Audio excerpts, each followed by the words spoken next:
The formula was something I built and decided on to help change subjectivity to objectivity. And what it does basically is got 5 categories, 0 to 4. Now you can apply this to anywhere in your life.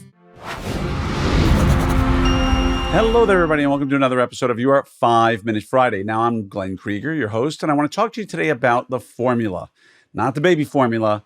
This is the formula that's going to help you change your life, your practice, and what have you. And I've spoken a great deal about it over the last, 2 to 3 years. Last time I spoke about it was at the GAO meeting about, a month ago or so.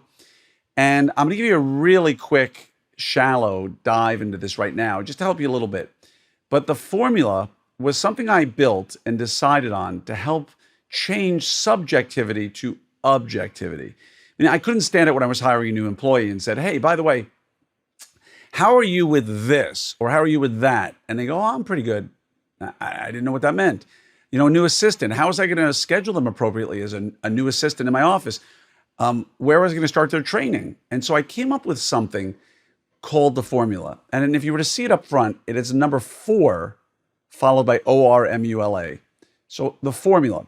And what it does basically is got 5 categories, 0 to 4. Now you can apply this to anywhere in your life. You can apply it in your personal life. You can apply this with your kids or spouse. You can apply this with your team. And I do it all the time. And anybody who's been around me enough knows that this is the way I communicate better with people. And a 0 would imply something that someone's never heard of, never seen, don't even know what it is. It could just as easily be me turning to my wife and asking her about a Herbst appliance. She's no idea what I'm talking about. A 1 is someone who's heard about it, but they've never really done it. They don't know what it is. It could be like chicken cordon bleu. If I said to my wife, hey, chicken cordon bleu, where are you? She goes, well, I've heard of it. I just never made it. I said, great.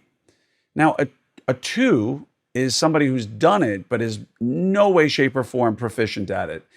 With your assistants, it could be, bonding. It could be, open coils. It could be any number of things. They've seen it, they've done it, but they do not want to be left alone with it because they're going to make mistakes on a regular basis. A 3 is somebody who's sort of got it. They know how to do it. They might have a question every now and then, but for the most part, they can work independently. And a 4 is, I'm a master. I could teach this. I'm never going to really need help on this because I've got this covered. And so when a new employee comes to my office and I want to interview an assistant, hey, now that I've explained to you what a 0 to 4 is, where are you with CBCTs? I'm kind of a 2. I've done it, but by no means do I want to be left alone on it. Where are you with tying up a patient, regular, wire change? Oh, I'm a 4, right? So now they may be completely off base, but when you explain to them that the difference between being independent and not independent is between numbers 2 and 3. 2 is I've done it, but don't leave me alone. 3 is I can do it. I just might have a question every now and then. Once you get that, you'll get more honest answers from people. And again, it applies across all stages of life. When I ask my child, hey, have you ever done this? Well, I've seen it, Dad, but I've never really done it myself. Okay, cool. Let's talk about it. And so, I just had that with budgeting with my kids, talking about budgeting. There are 2. They've done it, but they're really not that good at it. So let's focus on getting some help and getting them to be masters at it, moving them up. And the best part about it is you can objectively mark down all the things that someone needs to do for their job when you're looking for a new employee and have categories 0 through 4. And for every single thing that they need to do, you can ask the questions and mark off. And you can see where the people you're hiring are proficient in both human skills, right? How are you with answering the phone? How are you with greeting patients? How are you with, seating patients? How are you with, making collection phone calls? Any number of things you want to do, 0 to 4. And then you can design what your sort of advancement protocols are.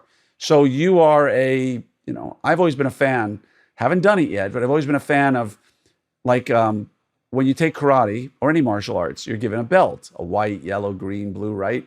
Wouldn't it be great to create pins for people in the office to allow them to advance up the chain of command and say, you know what, hey, it's not about money, it's about advancement. And I've seen that in some really good organizations. Whether it's money or pin or give them a belt, I don't care. But when you're starting here, you want $16 an hour, great. When you want $18 an hour, here's the things you need to be a 3 at. Here's the things you need to be a 4 at. Here's the things you need to be a 2 at. There are things you don't even know about now that you need to be a 1 at. And you can design your entire protocol to go from, an entry-level person at any position, all the way through master, where there are 4 at pretty much everything. And you know what? Now you've got a merit-based pay scale where, they can either be left alone to do it right, or they need help to do it. And the formula has really helped me in my practice and in my life a ton, and I hope it helps you. So that's that for today. If you have any questions, reach out to me, and just wishing you all a great day.